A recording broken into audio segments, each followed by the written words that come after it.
Well, hello there. Welcome back to my channel. My name is Ashley. Today we'll be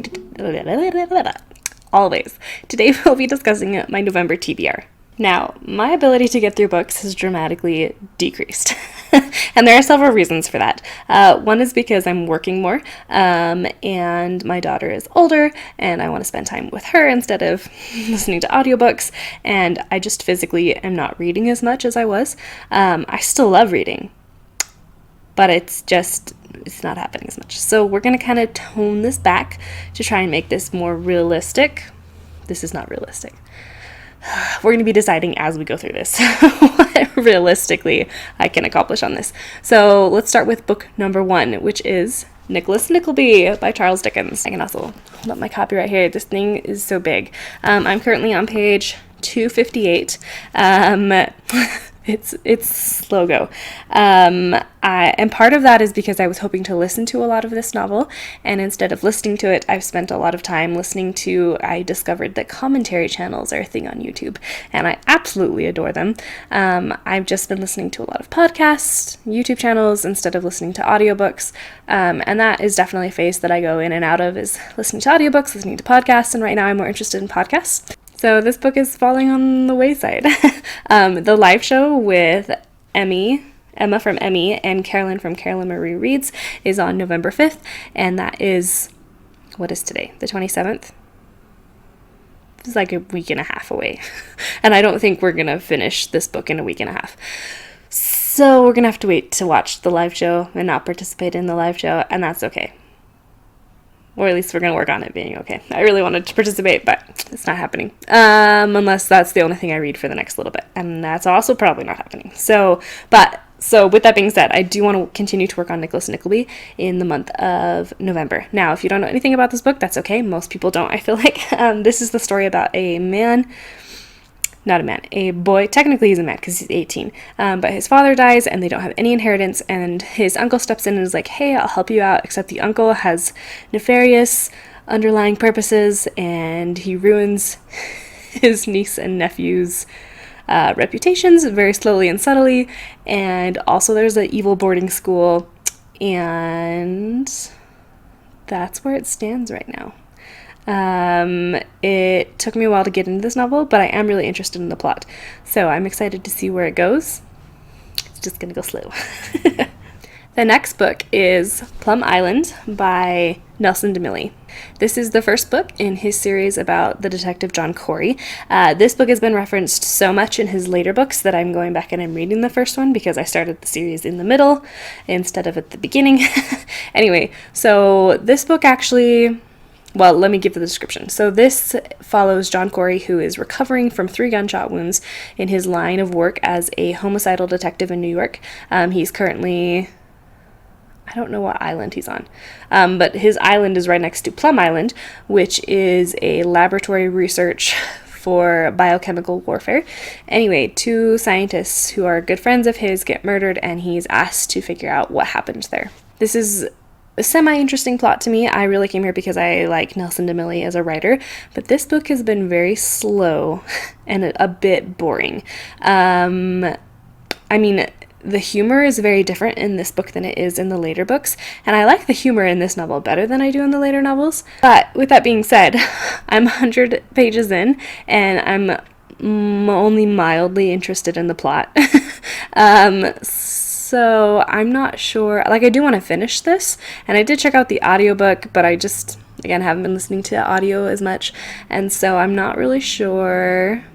I don't know. I do want to finish this, but we'll see how this goes. Actually, like most of the time when I've read DeMille's work, I try not to read it at nighttime because then I stay up all night until I know what happens.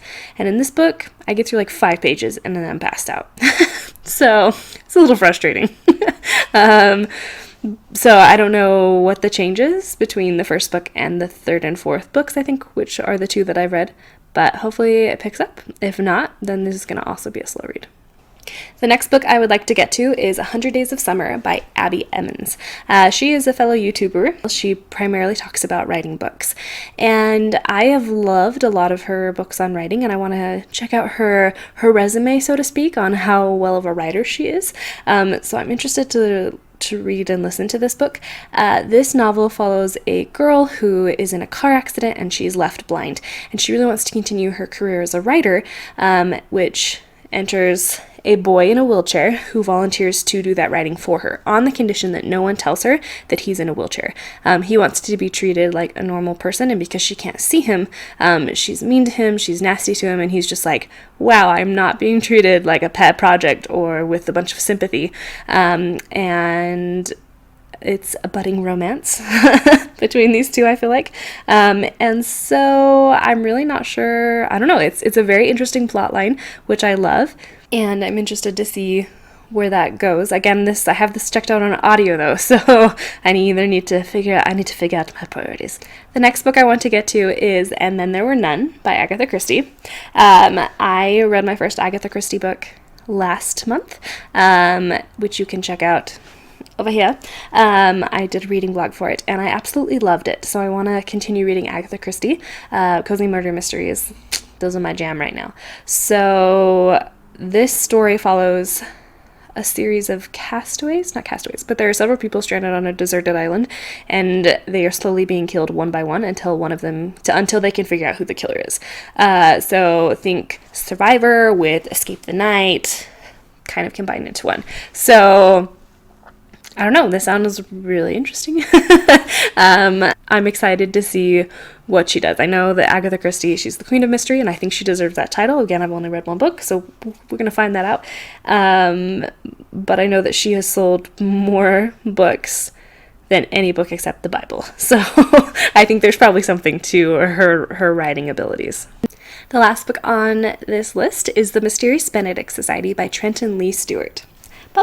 I read this book when I was a kid, because this is a children's novel, and I want to say I was 9, 10 when I read this book, and I remember really loving it, and I read the second book, and then I just never learned that there were even more books like this. I don't know, but I think it's like a series of unfortunate events in the idea that there are multiple books in the series, and I think they actually get shorter as they go on, which I think is funny, because the first book is pretty big.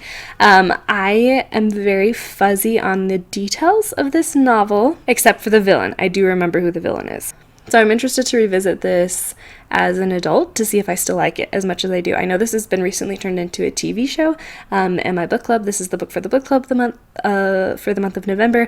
So this will be a fun and interesting read. I actually have a physical copy of this, so I need to make my way through that. So lots of physical reading.